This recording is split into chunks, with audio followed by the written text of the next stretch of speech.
Now, about seller specific objection number one, reducing that list price. So you give your seller a call. It's not a fun call, but you have to make it. And at the listing agreement, you'll be like, say, look, we're gonna start it at this price, and in 2 or 3 weeks after this, we're gonna reevaluate the price, and I'm gonna give you all the updates and suggestions, and we're gonna be able to decide whether we want to move forward with reducing the price, keep it as it is, or being able to go and make whatever other adjustments need to be made.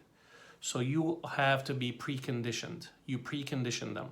That's probably going to be the best way to give these objections canceled out and be able to get your reductions much easier.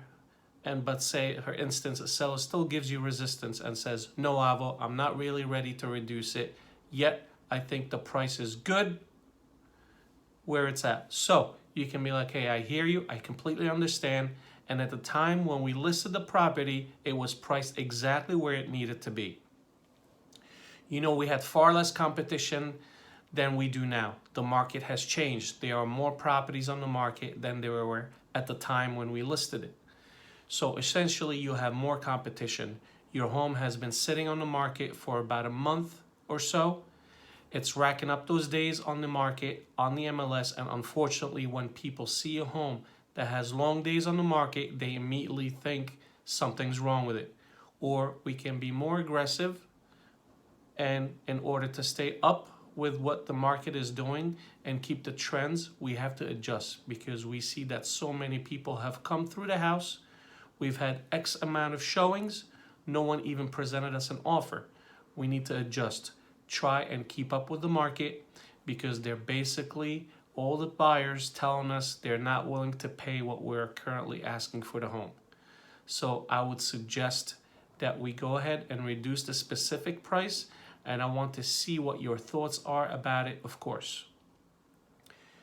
You won't be that necessarily long-winded with it, but the whole goal is to basically say, look, it's time that we listed the property. We priced it right on the money. We got people in there. I did my job. I got us some showings, but for some reason, no one made an offer. They don't want to make an offer because they feel the price is too high for what we're asking. So we have to adjust, and we have to adjust now rather than later, because the longer we let it sit on the market, the more opportunity you're going to give an aggressive buyer that really wants the house. They're going to come in, they're going to come and see, and then they're going to see that it's been on the market for long days and hit you with a lower price that we're even asking right now.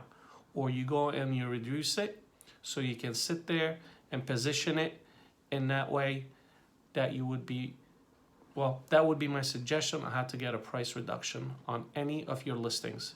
Set it up prior so they know that you're going to have this conversation with them, and then to adjust it in such a way of days on the market mindset of buyers and holidays, and being able to keep up with the market, because majority of the time you do have to adjust to keep it up to the market, because if not, the buyers are going to go somewhere else and you're going to lose it. And